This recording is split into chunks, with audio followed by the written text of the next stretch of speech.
Welcome to Refuse to Lose. My name is Joe Jordan. I am your host today. Before we get into our great sports topic we're going to go over, please like this video and also subscribe to the YouTube channel and enjoy the rest of the show.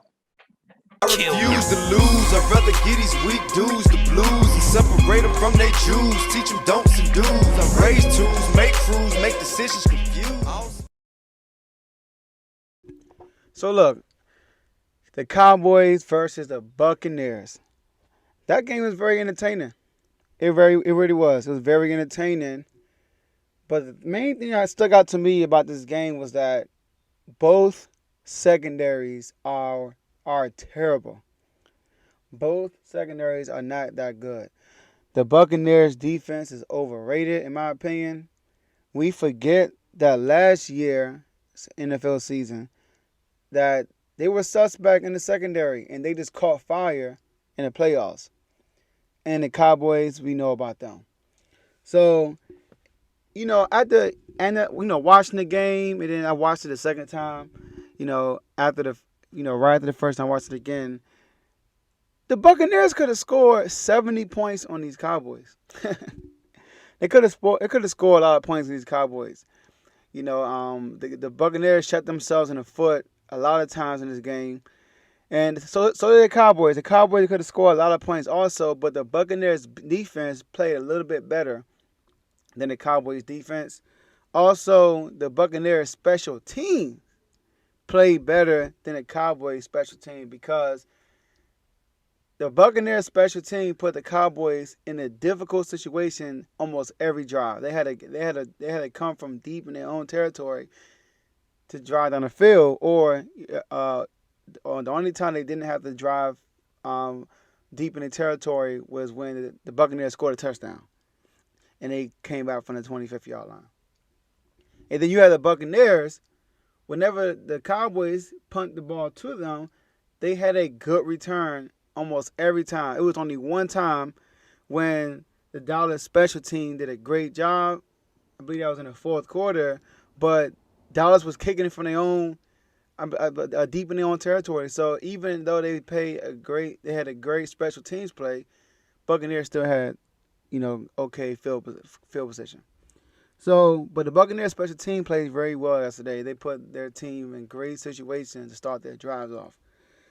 So, when I look at this Buccaneers offense against this Cowboys defense, they were unstoppable. They could have scored almost every drive. I'm just going to real quick. I'm going to go over each drive, not in detail. I'm going to go over the results, and then those drives that they could have scored on. I'm going to tell you why they did not score on these drives. So you look at the Bucs' first drive, 3 and out. I kind of predicted that. I told myself the first drive, Tom Brady's gonna go 3 and out, and then after that, it's over. He's gonna score. The next drive, and the drive after that, and the drive after that. You go to the second drive, touchdown, easy touchdown. And then every time they scored, the offense looked so smooth. It was an easy trip to the end zone. The Bucs' third drive, on third down, Antonio Brown drops a pass, which I think Antonio Brown will be their best receiver this year. I mentioned that in maybe 3 videos ago. So go check that out. But Antonio Brown will be the best receiver on this team and one of the best receivers in the NFL this year. You got to remember, Antonio Brown played 8 games last year without playing a whole year. He played 8 games last year, had 45 receptions, and about 480-something yards in 8 games after not playing a full season. So he basically was on track to almost have 100 receptions and 1,000 yards if he played a full season. Think about that. Now with a full training camp, full off season, come on, Antonio Brown he is still a top receiver in the league. And then you go to the Bucs' fourth drive, easy touchdown again. Their fifth drive, easy touchdown again. Telling y'all, every time they score, it was easy. Then you have the sixth drive. Fournette dropped the pass. It was tipped. He dropped it. Interception on the first play. Now, Tom Brady played a great game. Every turnover he had, it was not his fault. He had 2 turnovers, he had 2 interceptions. One interception I just named. Fournette dropped the pass, and then the Buccaneers called the pass. I mean, it's not the Buccaneers. The Cowboys caught it, and there was an interception. And he threw a Hail Mary at the end of the second half. So, yeah, he really had 0 interceptions. That's why you have to watch the game. If you look at the stats, you will see he had 2 interceptions, and you may criticize. If you watch the game, he did not really earn those 2 interceptions. And then you look at the next drive after the intercepted pass. Right? Before the intercepted pass, there was a fumble. Sorry, there was a fumble. They actually fumbled. Jones fumbled before that pass. So they had 2 turnovers back to back. For Jones fumbled on the first play, and they came back, and Fournette dropped the pass and dropped the screen pass and got an interception on the first play. 2 back-to-back turnovers. And then you look at their next drive. Right? Their next drive. So I believe this is their 8th drive, if I'm not mistaken.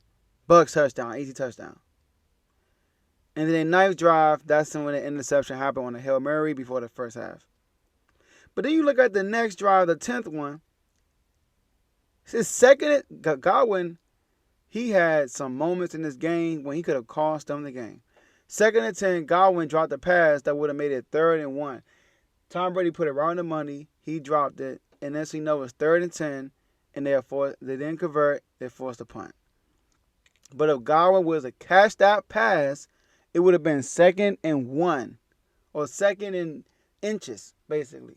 3rd and inches, 3rd and 1. But instead, he dropped the pass, and it became 3rd and 10 in your own territory. Now you force a punt when you don't convert. The next drive, the 11th one, touchdown. The easy touchdown, too. Their next drive, Bucks on the 11th yard line. Touchdown.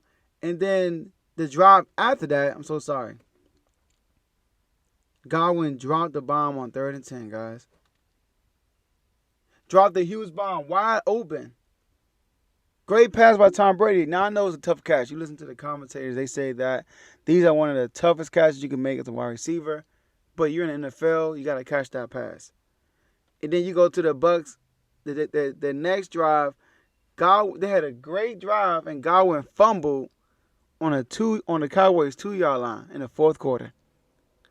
So when you look at this game, they could have scored a touchdown every single time. So the great thing about these Cowboys, we will see how it will unravel throughout the season.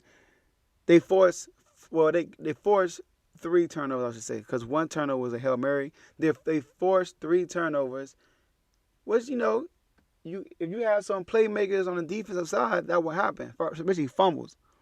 Aiming at punching the ball and things like doing a great job stripping the ball, all that stuff, right? Now, we will see as the season unravel if that's really how they are. That's the type of team they are. They're scrappy on defense. They're going to force turnovers. But when it comes to actually covering the Tampa Bay Buccaneers and stopping the passing attack, they had no answer to the Buccaneers. Now, granted, they do have Tom Brady, and they do have all these weapons. So I get it. They might get a pass just for this game. But the defense was terrible. It was terrible. Now, on the Cowboys end, Cowboys offense looked great last night. Dak Prescott looked awesome. The receiving corps did a great job, but the Cowboys shot themselves in the foot also. They could have scored a lot more points, but they shot themselves in the foot. But the Buccaneers defense did play a little bit better. They play a little bit better. So, let's look at what the Cowboys done on offense. The Cowboys' first drive, they are pinned down to their own territory on their own 2-yard line off a great punt. On the first play, they throw a great pass to Amari Cooper to give them some breathing room. They drive down the field. And then, let me tell you how they shoot themselves in the foot. The Buccaneers had just scored the Buccaneers did not score a touchdown. You had the opportunity to strike first. The Cowboys have history in the past of not striking first. So, 1st and 10. Dak Prescott, bad throw to CeeDee Lamb. I believe CeeDee Lamb could have still caught it, but that pass is more on Dak's end. The 2nd and 10, the play after that, CeeDee Lamb drops a pass. That's perfectly thrown by Dak Prescott. So that's 2 errors back to back. You have Dak Prescott throwing a bad pass and CeeDee Lamb dropping a good pass. Wide open, too. And it's 3rd and 10. Guess what the Cowboys do? False start. And you had an opportunity to get in field goal range to get a field goal. But instead, you get a false start on 3rd and 10. Now, come on. Now it's 3rd and 15. You don't convert. Guess what? You got to punt the ball. And that's exactly what they did. They punted the ball. Second drive. After the Buccaneers scored, they scored a touchdown. Every time they scored a touchdown, Dak Prescott I'm telling you guys, he looked really good yesterday. But their defense had to do better. I don't know, maybe it's because the Buccaneers' offense is too great, but their defense did not look good at all. The 3rd drive, it was the quickest 3-and-out I've seen in history. They were pinned down in their own territory. Like I said, special teams. They were pinned down in their own territory. I believe they gained 2 yards on the first play. The second play, they gained about 6 yards. And then next thing you know, they handed the ball off to Zeke. I believe it was Pollard. And it went nowhere. So, 3-and-out. That was the quickest 3-and-out. I remember Cowboys, receiving the kickoff. I looked at my watch. I looked up. It was 1st down. I went took my kid to the bathroom, came back, 3-and-out. And then you look at the 4th drive. They started on their own 25-yard line, got the ball all the way down to the Bucs' 13-yard line. But like I said, the Buccaneers defense played a little bit better. Once they got them once they got in the Buccaneers territory, the Buccaneers put a lot of pressure on them like they were during the game, and then they did a great job pressuring Dak Prescott, forcing his pass, forcing an early throw, and forcing them to kick a field goal. And then they missed a 31-yard field goal. Shooting themselves in the foot again. So the first drive I talked about, bad throw by Dak Prescott, couldn't catch the ball by CeeDee Lamb, false start on 3rd down. Missed opportunity to get 3 points. Then you miss a 31-yard field goal, another opportunity to get 3 points. That's 6 points right there off the table. The next drive, the Cowboys scored a touchdown. Like I said, when they score, it looks smooth, guys. Their 6th drive. Dak Prescott throws a bad pass that Levante Davis should have caught.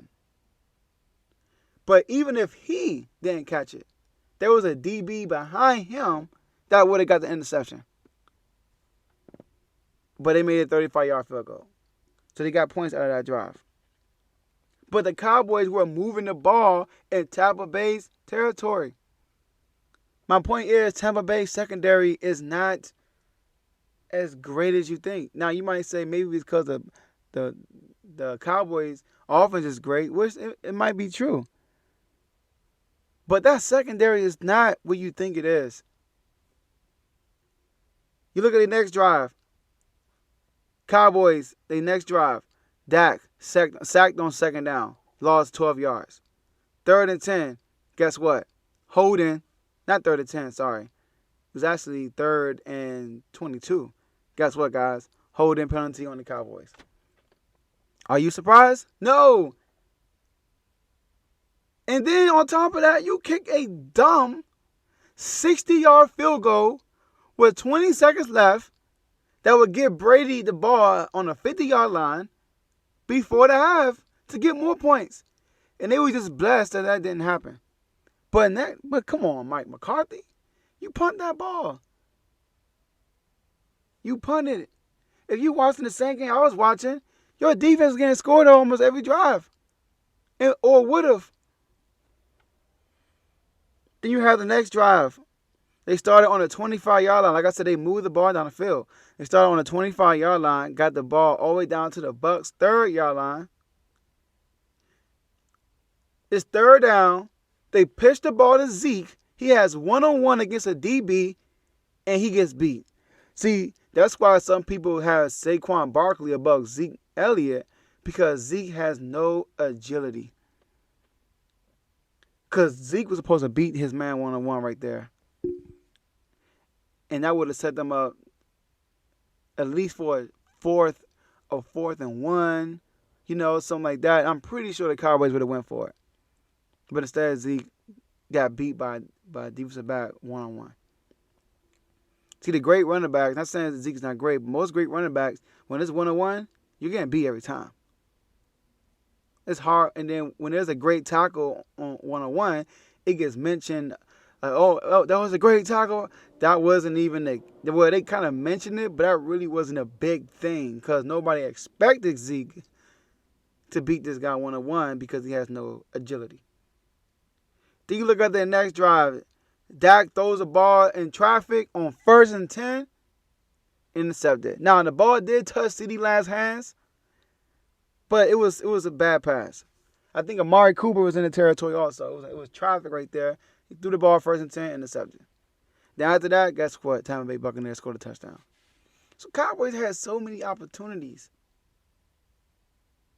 to score, guys, to put points on the board. They had so many opportunities to win this game with 3 turnovers that they forced from the Tampa Bay Buccaneers. And then you have the next drive, the Cowboys scored. Like I said, when they scored, guys. It looked smooth. The Cowboys' next drive, they went 3 and out. Because they were in their own territory. But it was some great pressure by the defense, though. The defense put a lot of pressure on that Prescott and forced the ball to come out early. 3 and out. And then you look at their next drive. Draw the ball all the way downfield. This is crunch time right here. Kick the field goal, but then the Bucs come right down and kick a field goal. So, like I said, this was a great game. I loved it. And we will see how it works out. We'll see how it works out, see how the Cowboys look next week, and we'll see how the Buccaneers look next week. But that's basically it, man. That's my analysis of the game. I think it came down to special teams, which is, people don't talk about special teams, ball position. And the Buccaneers defense is playing a little bit better than the Cowboys offense. Sorry, the Cowboys defense. That's it. Thank you for staying to the end. If you like what you heard today, please like and subscribe to the YouTube channel. If you dislike what you heard today, do me a favor. Please still like this video and subscribe to the YouTube channel. Also, anything you agree or disagree with the video, please put it in the comment section so we can have a conversation. I will try my best to respond to your message. And make sure you hit the notification bell so you can see the next time I upload my video, and you can stay tuned for everything we have coming up next. So enjoy the rest of your day, and I will see you guys in the next episode. I refuse to lose. I'd rather get these weak dudes the blues and separate them from their Jews. Teach them don'ts and do's. I raise tools, make crews, make decisions confused.